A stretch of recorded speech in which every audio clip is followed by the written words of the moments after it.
મારું નામ અશોકભાઈ શર્મા. હું યોગાંજલિ વિદ્યાવિહાર ગણેશપુરા તાલુકો સિદ્ધપુર જિલ્લા પાટણ ખાતે આચાર્ય તરીકે સેવા આપું છું. મારી શાળામાં ગત વર્ષ 2022-23થી સર્વ શિક્ષા અભિયાન અંતર્ગત વોકેશનલ અભ્યાસક્રમો ચાલુ થયેલ છે, જેમાં ઇલેક્ટ્રોનિક્સ ટ્રેડમાં ગત વર્ષ અને આ વર્ષમાં થઈ અને 190 જેટલા વિદ્યાર્થીઓએ સરસ મજાની તાલીમ લીધી છે અને એ તાલીમથી તેઓ ભવિષ્યમાં તેમની સ્વરોજગારી ઊભી કરી શકશે એવો આત્મવિશ્વાસ પણ એમણે કેળવ્યો છે.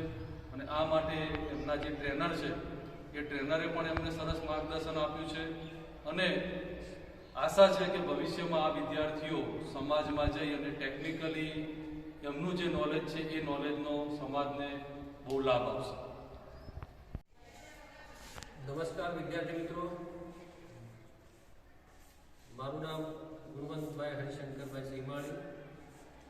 આપણી શાળામાં ચાલતો વોકેશનલ ટ્રેડ ઇલેક્ટ્રોનિક્સ હાર્ડવેરમાં હું ટ્રેનર તરીકે છું, એ આપ બધા જાણો છો. આજે પ્રેક્ટિકલના ભાગરૂપે એક આપણા ઇલેક્ટ્રોનિક હાર્ડવેરમાં એકમ 2 એમાં જ્યુસર મશીન, મિક્સર મશીન અને ગ્રાઇન્ડર, તો આ 3 વિશે પ્રેક્ટિકલી આજે તમને હું સમજ આપીશ.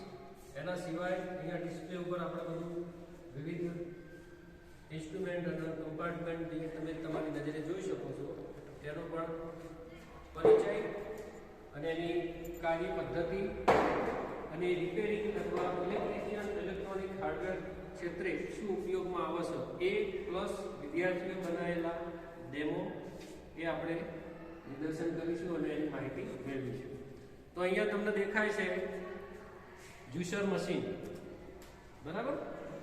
દરેક ઘરની અંદર એ પ્રમાણે જ્યુસર, મિક્સર અને ગ્રાઇન્ડર મશીન, તો એનો કઈ કઈ જગ્યાએ ઉપયોગ થાય છે એ તમારામાંથી કોઈ કહેશે કે જ્યુસર મશીન કઈ જગ્યાએ યુઝ થાય, મિક્સર મશીન કઈ જગ્યાએ યુઝ થાય?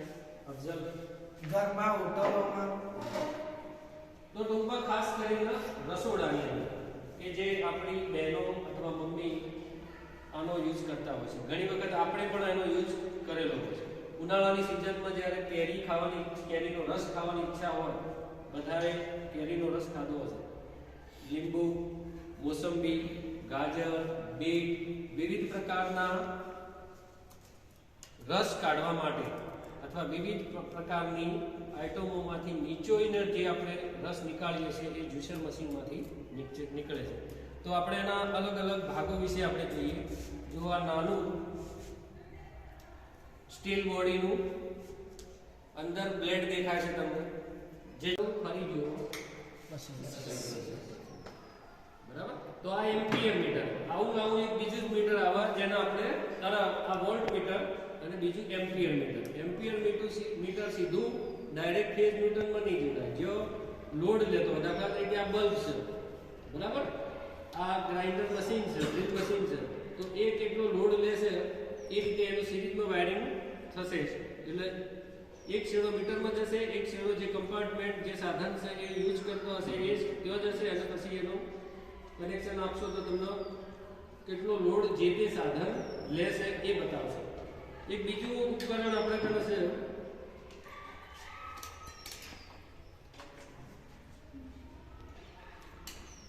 આને આપણે બધા ઓળખીએ છીએ ડિજિટલ મલ્ટીમીટર. ડિજિટલ એટલા માટે કે અહીંયા આંકડા તમને ડિસ્પ્લે ઉપર દેખાશે. જે પેલા કોટા દ્વારા દેખાતા હતા એની જગ્યાએ સીધા ડિસ્પ્લે ઉપર દેખાશે. હવે આના અંદર કઈ કઈ વસ્તુનું આપણે ટેસ્ટિંગ કરીએ છીએ. તો પહેલા તો કનેક્ટિવિટી, કોઈ પણ વાયરને ચેક કરવો હોય, દાખલા તરીકે વાયરિંગ કર્યા પહેલા તમે જે બંડલ લાવ્યું અને એ બંડલ અંદરથી વાયર કોપરનો ખેંચાઈ ગયો હોય, વાયરિંગ કર્યા પછી આપણે ચકાસવા જઈએ અને કનેક્શન આપીએ અને પુરવઠો આપીએ એટલે અંદરના ફોલ્ટના કારણે તમને જે તે વસ્તુ ચાલુ અથવા બંધ ખબર પડશે નહીં. તો અહીંયા ઉપર અલગ અલગ પ્રકારના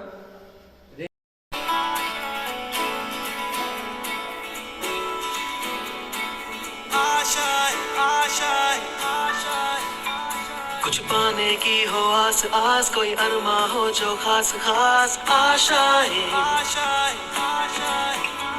हर कोशिश में हो बार बार, करे दरियाओं को आर पार आशाएं,